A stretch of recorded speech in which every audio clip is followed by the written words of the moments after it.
The sun sets over Sacramento. Eric Porter, a 42-year-old black man in a navy-tailored suit, drives home in his charcoal gray sedan. The AC hums, calming him after a long day. He stops at a red light, and blue red lights suddenly flash behind him. Eric's eyes narrow as he realizes this won't be a normal stop. Officer Bradley Larson steps out. 35, white, buzz cut, gym built, rigid posture. He approaches Eric's window aggressively. License and registration. Inside the car, Eric stays calm. Larson's stare feels like a searchlight, probing, judging, expecting trouble. Larson leans in. "Do you know why I pulled you over?" Larson claims Eric didn't stop fully. Eric answers respectfully. But Larson's tone grows more suspicious. His eyes scan Eric like he's hunting for a reason to escalate. He asks personal questions, not relevant to the stop. "Step out of the vehicle," Larson orders coldly. Eric exits calmly, towering slightly over Larson, suit crisp, posture dignified. Larson barks, "Hands where I can see them." Eric complies, but asks for clarity. Larson bristles. Larson steps even closer, offended by Eric's calm confidence. Larson accuses Eric of being too confident. Eric remains respectful but firm, asking for transparency. Larson becomes visibly irritated. Larson snaps, "Turn around." Hands on the hood. Larson begins an aggressive pat-down. Eric stays controlled, breathing steady. Larson finds nothing, no weapon, no threat. He's annoyed by that. "Who are you really?" Larson demands. Eric warns, "I think it's time you knew." He reaches slowly into his jacket.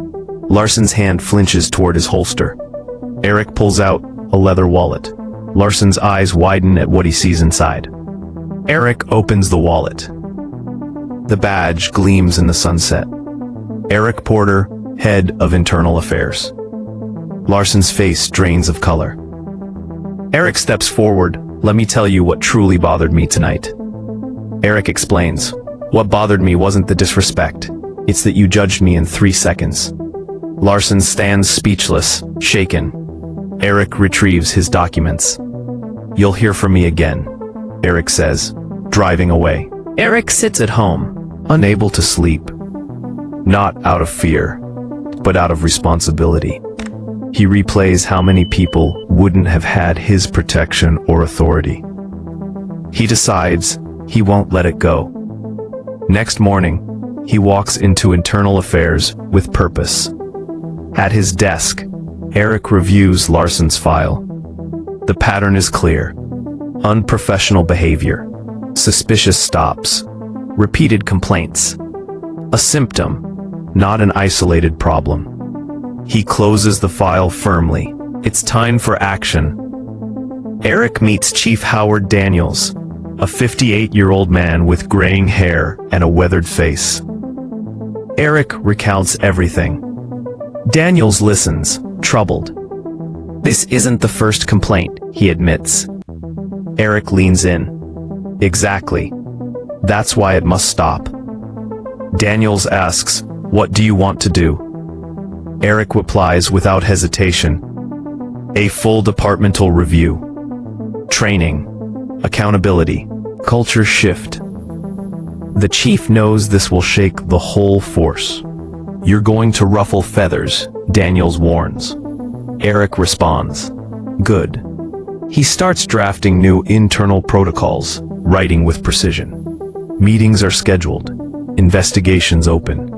A storm is coming, and Eric is leading it. Even officers begin whispering, "What started all this?" Eric conducts interviews.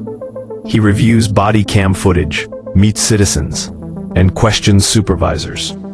We see a montage of long nights, glowing screens, coffee cups. Change is slow, but visible. Larson finally receives a summons. Larson enters the disciplinary room, nervous, shoulders tense. Eric walks in calm, organized, carrying only a tablet. Larson realizes who holds the power now. The verdict is ready. The committee suspends Larson, not fired yet, but publicly held accountable for the first time. Eric doesn't. Celebrate. This isn't personal, it's systemic. Eric turns his focus to bigger issues inside the department. Officers start changing behavior. Protocols tighten. Supervisors become more cautious. Community complaints drop slightly. Eric's presence becomes a symbol of accountability. But he knows the work isn't done. Eric leads a community meeting. Citizens share stories. Officers listen, some reluctantly. Eric mediates with calm authority, always in his sharp navy suit. One citizen says, "We finally feel seen." Months later, Eric stands on stage at a major city event. Behind him, officers, officials, citizens. He delivers a powerful message. Justice isn't about power. It's about responsibility. The room applauds, some hesitant, many inspired. Eric steps off stage knowing this movement is only beginning. Eric walks away from the podium, sunset glow behind him. Mirroring the first scene, he reflects on how one routine traffic stop changed everything. He didn't fix the system overnight, but he sparked a transformation. And he'll keep pushing, clip by clip, day by day, because accountability starts with one person who refuses to stay silent.